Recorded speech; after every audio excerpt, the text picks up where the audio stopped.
এই সরকারের প্রতি গোটা নির্বাচনী ব্যবস্থার প্রতি মানুষ একটা গণ অনাস্থা মানুষ ব্যক্ত করেছে। উপজেলা নির্বাচনে সেই গণ অনাস্থার আরেকবার বহিঃপ্রকাশ আমরা লক্ষ্য করেছি।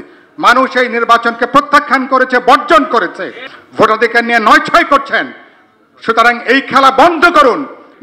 নির্বাচন খেলা করার কোনো প্রয়োজন নাই।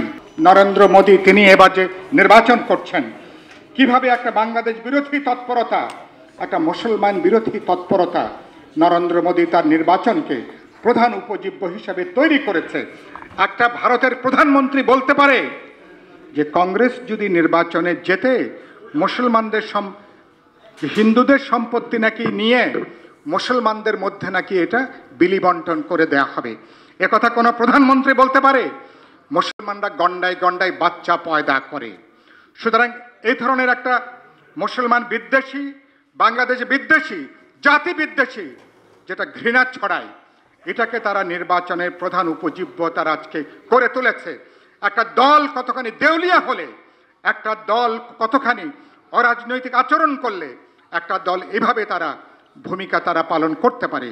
যেটা বলে কথাটা শেষ করব, সেই কথাটা হচ্ছে ভারতের নির্বাচন হচ্ছে, আপনারা জানেন 3টা পর্বে নির্বাচন হয়েছে, আরও 4টা পর্বের নির্বাচন সামনে আছে। 1 জুন নির্বাচন শেষ হবে। আগামী 4 জুন ভারতের নির্বাচনের ফলাফল জানা যাবে। আমি আজকের অনুষ্ঠানে কথাটা পরিষ্কার করে উল্লেখ করতে চাই, ভারতে যদি এই সরকার যদি আবার ক্ষমতায় ফিরে আসে, সম্ভবত এরকম পরিস্থিতি আমরা দেখতে পাবো। ভারতে যদি সরকারের কোনো পরিবর্তন ঘটে, আমার নিজের ভারত সম্পর্কে যেটুকু ধারণা, মৌলিকভাবে বাংলাদেশের প্রতি ভারতের দৃষ্টিভঙ্গি অবস্থানের গুণগত কোনো পরিবর্তন হবে না। সুতরাং এই কথাটা বিবেচনার মধ্যে রেখে আমি স্বাধীন জাতিরাষ্ট্র হিসাবে, সুতরাং আমাদের শেকড় এদেশে, আমাদের শেকড় এদেশের জনগণের ভেতরে। এই সরকার হয়তো তারা বলছেন, কিন্তু 7 তারিখে যে ডামি নির্বাচন, এই ডামি নির্বাচন সরকারকে কোনো রাজনৈতিক বৈধতা দেয়নি, নৈতিক কোনো বৈধতা দেয়নি। এবং মানুষ এই ডামি নির্বাচন প্রত্যাখ্যান বর্জন করার মধ্য দিয়ে এই সরকারের প্রতি, গোটা নির্বাচনী ব্যবস্থার প্রতি মানুষ একটা গণ অনাস্থা মানুষ ব্যক্ত করেছে।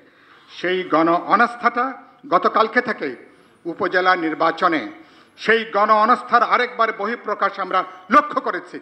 মানুষ এই নির্বাচনকে প্রত্যাখ্যান করেছে, বর্জন করেছে, এবং বর্জন করার ভিতর দিয়ে মানুষ এই রায় দিয়েছে।